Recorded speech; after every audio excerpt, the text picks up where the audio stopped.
ආයිබෝන් ආදරණීය දුවේ පුතේ අදත් ඔයාලා එකතු වෙලා ඉන්නේ මැත්ස් විත් දුමිදි YouTube channel එකත් එක්ක. ඉතින් අද මම ඔයාලට කතා කරන්න යන්නේ පුතේ මම මේ YouTube channel එකේ දැම්ම post එකක්. ඒ post එක තමයි මෙන්න මේ ගාන කොහොමද හදන්නේ කියලා.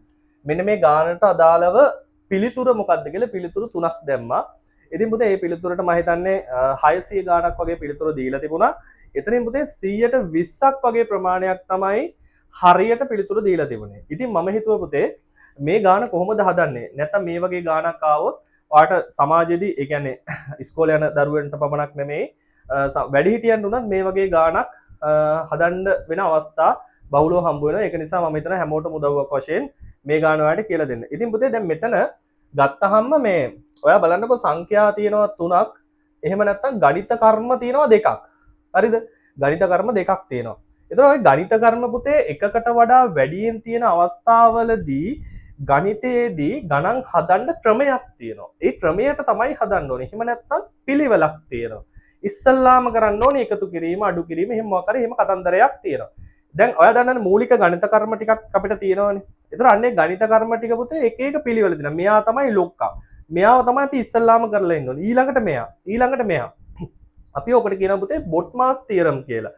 බොට්මාස් තියරම්. එහෙම නැත්නම් ඔක සිංහලෙන් අපි කියනවා පුතේ වන් බෙගුදරි නීතිය කියලා. හරි මම එච්චර සංකීර්ණ කතාවක් ඔයාලට කියන්න යන්නේ නැහැ. මම මෙතනට අදාළ. ඒ කියන්නේ ಗುಣ කිරීම සහ එකතු කිරීම, අඩු කිරීම වැනි ඊටමත් අර සරල ගණිත ක්‍රම තියෙන අවස්ථාවකදී කොහොමද මේක හදන්නේ කියලා විතරක් මම ඔයාලට කියලා දෙන්නම්. ඉතින් මෙතන තියෙන්නේ ගත්තහම පුතේ ಗುಣ කිරීමක් සහ එකතු කිරීමක් පමණයි. ඉතින් දැන් ඔයා මෙහෙම හිතන්නකෝ. දැන් පුතේ අපි ගණිත කර්ම ටික පිළිවෙලට ලිව්වහම එකතු කිරීමට වඩා බලවත් ಗುಣ කිරීම. එකතු කිරීමට වඩා බලවත් ಗುಣ කිරීම. ඒ කියන්නේ එකතු කිරීමක් කරන්න කලින් ඔයා ಗುಣ කිරීම කරලා ඉන්න ඕනේ. ಗುಣ කිරීම ටික ඉවර කරලා තමයි ඔයා එකතු කිරීමට අත තියන්න ඕනේ. එහෙනම් මම මේක ලියනවා මෙහෙම 5 එකතු කිරීම මේක මම මෙහෙමම තියෙනවා. මොකද මම එයාට අත තියන්නේ නැහැ මෙතන ಗುಣ කිරීමක් තියෙන නිසා. එහෙනම් මෙයාව ඉස්සල්ලාම මම කරලා ඉන්නවා. 3 වරක් 2 කීයද 6යි. 3 වරක් 2 6යි. දැන් තියෙන්නේ පුතේ එක ගණිත කර්මයක් පමණයි එකතු කිරීමක් පමණයි. එහෙනම් 5ට 6ක් එකතු කරාම ඔයාලට උත්තරයක් එනවා 11යි කියලා. එහෙනම් මෙන්න මේ ප්‍රකාශනයේ උත්තරේ 11යි. ඉතින් ඊටමත් පහසුවෙන් හදාගන්න පුළුවන්. මම දන්නවා ඔයාලට මේක හදාගන්න පුළුවන්. ඔයාලට තියෙන ප්‍රශ්නේ තමයි ඔයා මුලින්ම මේක එකතු කරා. 5යි 3යි එකතු කරා 8යි. 8 දෙකෙන් ගුණ කරා 16යි. ගොඩක් අය මේ 16 කියන පිළිතුර තමයි දීලා තිබුණේ. ඉතින් අපිට එහෙම කරන්න බෑ. එකතු කිරීමට වඩා පුතේ ಗುಣ කිරීම බලවත්නේ. එහෙනම් ಗುಣ කිරීම මුලින් කරලා ඉන්න ඕනේ. රයිට්. මම තව උදාහරණයක් ගත්ත පුතේ තව ටිකක් පැහැදිලි කරන්න ඕනේ නිසා දැන් මෙතන ගත්තාම එකතු කිරීම, අඩු කිරීම, ಗುಣ කිරීම යන ගණිත කර්ම 3ක් තියෙනවා. ඉතින් එකතු කිරීම සහ අඩු කිරීම කියන්නේ එක සමානයේ බලයන් තියෙන දෙන්නේ. ඒතර ඊට වඩා කොහොමද බලවත් පුතේ ಗುಣ කිරීම? ඔන්න මායි කාරණාව කියන එකතු කිරීම සහ අඩු කිරීම කියන්නේ එකම සමානයේ බලයක් තියෙන. ඒ කියන්නේ ගණිතයේදී ගණිත කර්ම වලින් එක සමාන බලයක් තියෙන දෙන්නේ. ඒතර ಗುಣ කිරීම කියන්නේ ටිකක් ලොකු බලයක් තියෙන එක. එහෙනම් මෙතනදිත් ඔයා ಗುಣ කිරීම කියන ගණිත කර්මය කළා ඉන්න ඕනි. අනිත් අයට අත තියන්නවත් බෑ.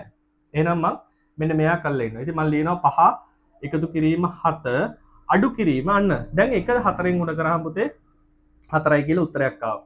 දැන් මෙතනදි තියෙන්නේ පුතේ ඔයාලට එකතු කිරීම සහ අඩු කිරීම පමණයි. හැබැයි මෙතනදි මම කිව්වා එකතු කිරීමට සහ අඩු කිරීමට තියෙන එකම බලයක්. ඉතින් මේ වගේ වෙලාවට අපි කරන පුතේ පොදු නීතියක් තියෙනවා. අපි කරන්නේ පුතේ වම් පැත්තේ ඉඳලා. දැන් වම් පැත්ත මේ පැත්තේ. මේ පැත්තේ ඉඳලා ඇවිදගෙන යනකොට ගාන දිගේ මෙහෙට යනකොට ඉස්සලාම හම්බ වෙන එක තමයි කරන්නේ. ඉතින් එකම බලයක් තියෙන නිසා මම මේ යනවා. මෙන්න එකතු කිරීමක් ආවෙන්නේ නෑ. ඉස්සලාම එකතු කිරීමක් නම් හම්බෙන්නේ එකතු කිරීම කරනවා. ඉස්සලාම හම්බුනේ අඩු කිරීමක් නම් අඩු කිරීම කරනවා. රයිට්. එහෙනම් මම ඉස්සලාම එකතු කිරීම කළා ඉන්නවා. 5යි 7යි එකතු කරාම කීයද? 5යි 7යි එකතු කරාම 12යි. එහෙනම් 12න් 4ක් අඩු කරන්න තියෙන්නේ දැන්. ඊටමත් ලේසි පුතේ පිළිතුර 8යි කියලා එනවා. මම හිතනවා පුතේ ඔයාලට මේ පුංචි ගණන් දෙකකින් ලොකු අවබෝධයක් එන්න ඇති මේ වගේ ගණන් කොහොමද හදන්නේ කියලා. ඉතින් YouTube channel එකත් එක්ක පුතේ දිගටම රැඳිලා ඉන්න. ඉතින් මේ වගේ චූටි ගණන් දානවා. ඉතින් ඔයා මේවට දැක්කහම පිළිතුරු සපයන්න. ඒතර මොනවා හරි අඩුපාඩු තියෙනවා නම් මම මේ වගේ වීඩියෝ එකකින් හදනවා. එහෙනම් ආදරණීය දුවේ පුතේ මේ වගේ වීඩියෝ එකකින් නැවතත් හම්බ වෙනකම් ඔයාලා සියලුම දෙනාට සුබ දවසක්. ආයිබෝවන්.